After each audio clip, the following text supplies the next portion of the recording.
Little Fires Everywhere, Chapter 1.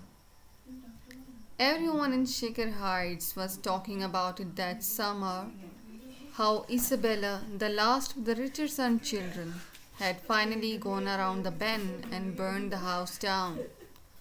All spring the gossip had been about little Mirabelle McCullough, or depending which side you were on, May Lingchaw, and now, at last, there was something new and sensational to discuss.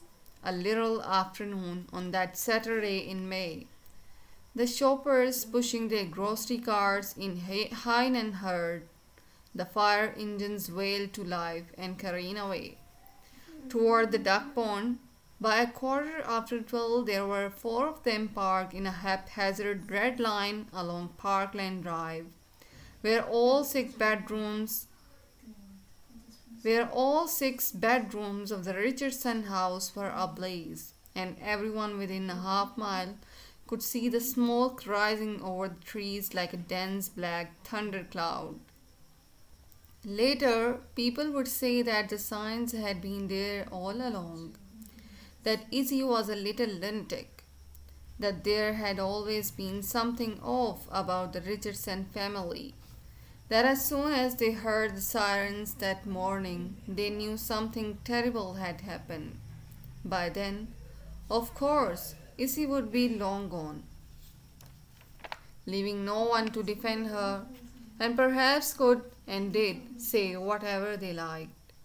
At the moment the fire trucks arrived, though, and for quite a while afterward, no one knew what was happening. Neighbors clustered as close to the makeshift barrier. A police cruiser parked crosswise a few hundred yards away, as they could, and watched the firefighters unreel their hoses with the grim faces of men who recognized a hopeless cause. Across the street, the geese at the pond ducked their heads underwater for weeds, wholly unruffled by the commotion. Mrs. Richardson stood on the tree lawn, clutching the neck of her pale blue robe closed. Although it was already afternoon, she had still been asleep when the smoke detectors had sounded. She had gone to bed late and had slept in on purpose, telling herself she deserved it after a rather difficult day. The night before, she had watched from an upstairs window as a car had finally pulled up in front of the house. The driveway was long and circular, a deep horseshoe arc bending from the curb on the front door and back, so the street was a good 100 feet away, too far for her to see clearly. And even in May, at 8 o'clock, it was almost dark besides. But she had recognized the small tan Volkswagen of her tenant, Mia, its headlights shining. The passenger door opened and a slender figure emerged, leaving the door ajar. Mia's teenage daughter, Pearl. The dome light lit the inside of the car like a shadow box, but the car was packed with bags nearly to the ceiling, and Mrs. Richardson could only just make out the faint silhouette of Mia's head, the messy topknot perched at the crown of her head. Pearl bent over the mailbox, and Mrs. Richardson imagined the faint squeak as the mailbox door opened, then shut. Then Pearl hopped back into the car and closed the door. The brake lights flared red, then winked out, and the car puttered off into the growing night. With a sense of relief, Mrs. Richardson had gone down to the mailbox and found a set of keys on a plain ring, with no note. She had planned to go over in the morning and check the rental house on Winslow Road, even though she already knew that they would be gone. It was because of this that she had allowed herself to sleep in. And now it was 12:30, and she was standing on the tree lawn in her robe and a pair of her son Trip's tennis shoes, watching their house burn to the ground. When she had awoken to the shrill scream of the smoke detector, she ran from room to room looking for him, for Lexi, for Moody. It struck her that she had not looked for Izzy. as if she had known already that Izzy was to blame. Every bedroom was empty except for the smell of gasoline and a small crackling fire set directly in the middle of each bed, as if a demented Girl Scout had been camping there. By the time she checked the living room, the family room, the rec room, and the kitchen, the smoke had begun to spread, and she ran outside at last to hear the sirens, alerted by their home security system, already approaching. Out in the driveway, she saw that Tripp's Jeep was gone, as was Lexi's Explorer, and Moody's bike, and of course her husband's sedan. He usually went into the office to play catch up on Saturday mornings. Someone would have to call him at work. She remembered then that Lexi, thank God, had stayed over at Serena Wong's house last night. She wondered where Izzy had gotten to. She wondered where her sons were and how she would find them to tell them what had happened. By the time the fire was put out, the house had not, despite Mrs. Richardson's fears, quite burned to the ground. The windows were all gone, but the brick shell of the house remained, damp and blackened and steaming, and most of the roof, the dark slate shingles gleaming like fish scales from the recent soaking. The Richardsons would not be allowed inside for another few days, until the fire department's engineers had tested each of the beams still standing. But even from the tree lawn, the closest the yellow caution tape would allow them to come. They could see there was little inside to be saved. Jesus Christ, Lexi said. She was perched on the roof of her car, which was now parked across the street on the grass bordering the duck pond. She and Serena had still been asleep, curled up back to back in Serena's queen size, when Dr. Wong shook her shoulder just after one, whispering, Lexi, Lexi, honey, wake up. Your mom just called. They had stayed up past 2 a.m. talking, as they had been all spring, about little Mirabelle McCulloch, arguing about whether the judge had decided right or wrong, about whether her new parents should have gotten custody or if she should have been given back to her own mother. Her name is not really Mirabelle McCulloch, for God's sake, Serena had said at last, and they had lapsed into sullen, troubled silence until they both fell asleep. Now Lexi watched the smoke billow from her bedroom window, the front one that looked over the lawn, and thought of everything inside that was gone. Every t-shirt in her dresser, every pair of jeans in her closet, all the notes Serena had written her since the 6th grade, still folded in paper footballs which she had kept in a shoebox under her bed. The bed itself, the very sheets and comforter, charred to a strip. The rose corsage her boyfriend Brian had given her at homecoming hung to dry on her vanity, the petals darkened from ruby to dried blood red. Now it was nothing but ashes. In the change of clothes she had thought to Serena, Lexi realized suddenly she was better off than the rest of her family. Now it was nothing but ashes.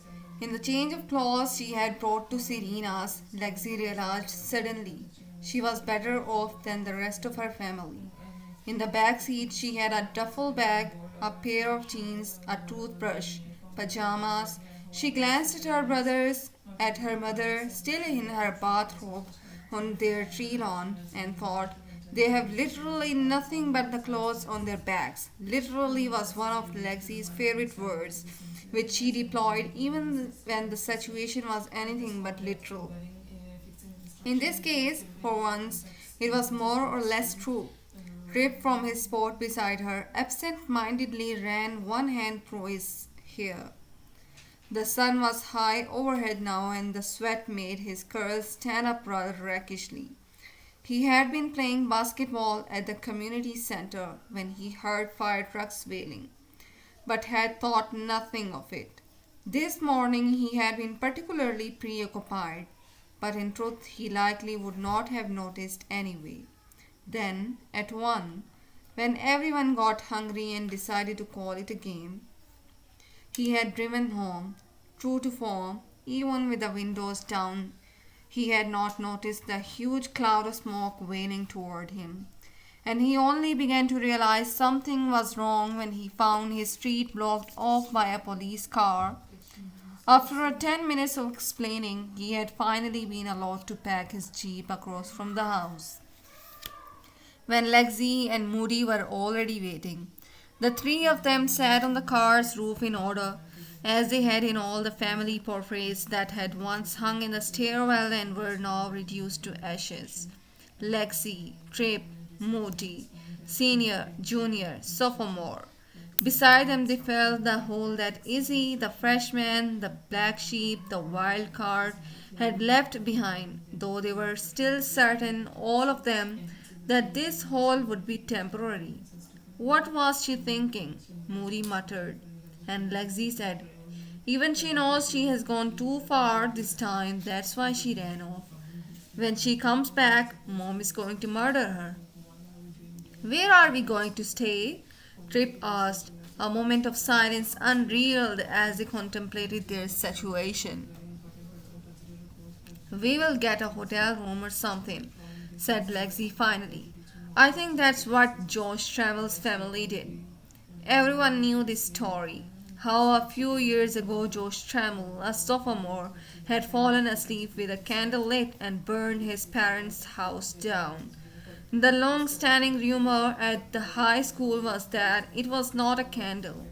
It was a joint, but the house had been so thoroughly gutted there was no way to tell, and Josh had stuck to his candle story. Everyone still thought of him as that dumbass jock who burned the house down, even though that has been ages ago, and Josh had recently graduated from Ohio State with honors.